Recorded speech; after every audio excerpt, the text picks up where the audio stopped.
ஓம் நமோ நாராயணாய. தாயார் திருவடிகளே சரணம். கிருஷ்ணா சரணம். ராமானுஜர் திருவடிகளே சரணம்.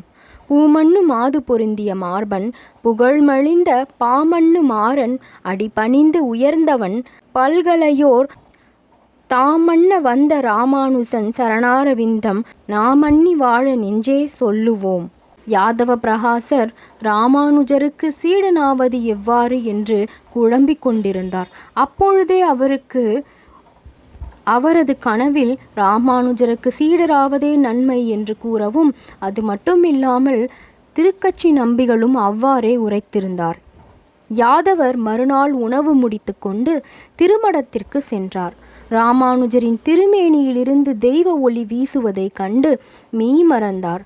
மீண்டும் தன் நினைவு திரும்பினார்.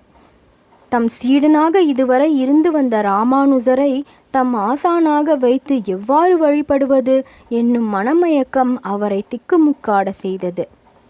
யாதவ பிரகாசரின் வருகை கண்டு ராமானுஜர் முகம் மலர்ந்தார். தக்கதோர் ஆசனம் தந்தார். இதனால் யாதவர் பெரிதும் மகிழ்ச்சியடைந்தார். ராமானுஜர் தம் திருநெற்றியில் திருமண் காப்பு சாத்தி கொண்டும் இரு தோள்களிலும் சங்கு சக்கரங்களை பொறித்து கொண்டிருப்பதையும் யாதவர் கண்டார். இவ்வாறு திருமண் காப்பு தரித்து கொள்ளுதல், சங்கு சக்கரங்களை பொறித்து கொள்ளுதல் ஆகியவற்றிற்கு சாஸ்திரங்களில் ஆதாரம் உண்டா என்று யாதவர் ராமானுஜரை கேட்டார்.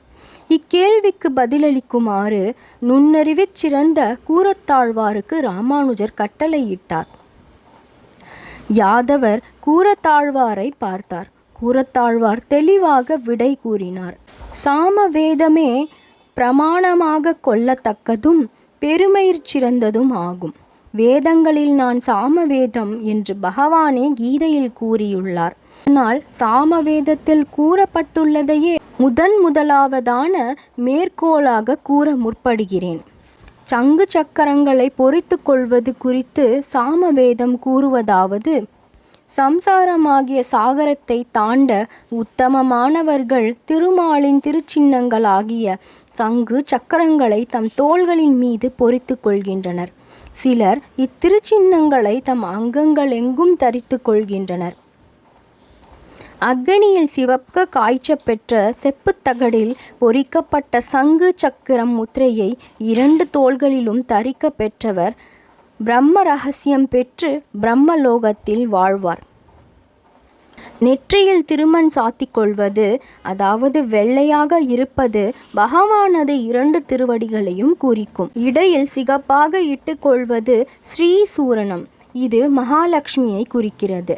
இவ்வாறு திருமண் சாத்தி ஸ்ரீசூரணம் இட்டு கொள்பவர்கள் பகவானுக்கு பக்தராகி முக்தியும் பெற்று திகழ்வார். இவ்வாறு திருச்சின்னம் அணிந்தலின் மேன்மையை சாமவேதம் மேற்கோளாக காட்டி கூரத்தாழ்வார் நாராயணனையே நம்பி வழிபடுவோர் ஞானம், பலம், ஆற்றல் பெற்று திகழ்வார். மேலும் இவர்களை பசி, பிணி, மூப்பு, சாக்காடு முதலியன அண்டுவதில்லை எனவும் உறுதிபட கூறினார். நாராயணனே பரபிரம்மம் என்பதையும் நயமுறை எடுத்து காட்டினார்.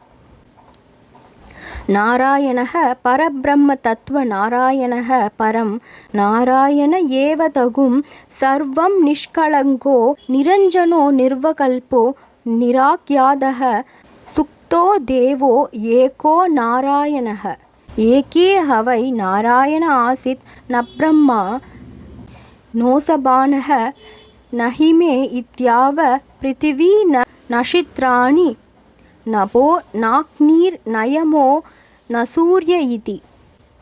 மேலான கடவுள் நாராயணரே. அவரே அனைத்திற்கும் தத்துவங்களும் அனைத்தும் நாராயணரே.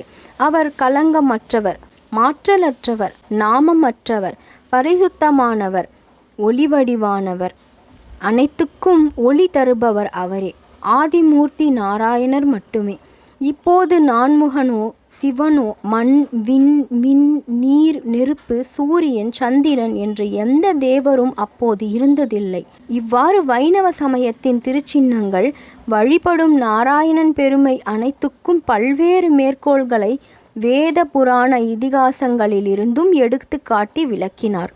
மெய்மறந்து இவற்றை எல்லாம் செவிமடுத்த யாதவ பிரகாசர் ஓடோடி சென்று ராமானுஜரின் திருவடிகளை இறுக்கி பற்றி கொண்டு அழுது நடுநடுங்கி பேசலானார். ராமானுஜரே, உண்மையிலே நீர் ராமனின் திருத்தம்பியே ஆவீர்.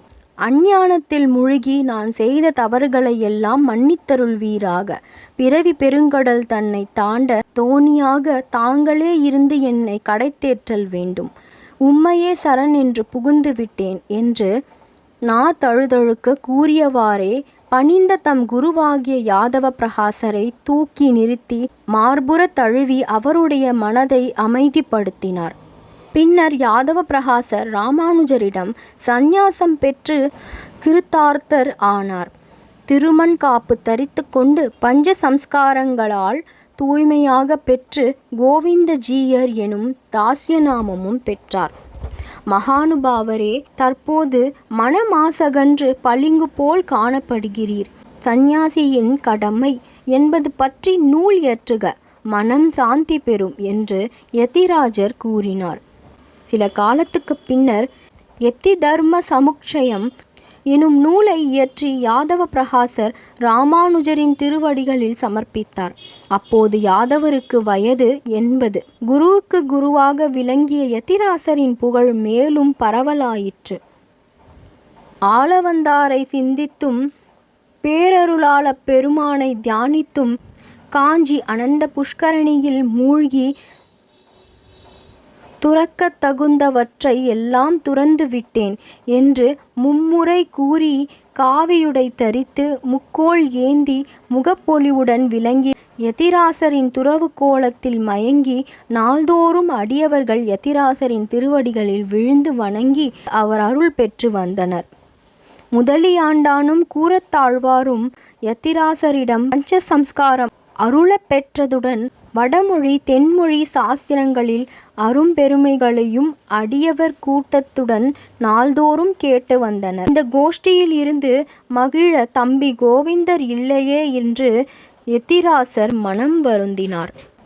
ஆளவந்தாரின் மறைவிற்கு பிறகு திருவரங்கத்து மடத்துக்கு தலைவராக விளங்குவதற்குரியவர் எவருமே இல்லை எனும் நிலைமை இருந்து வந்தது.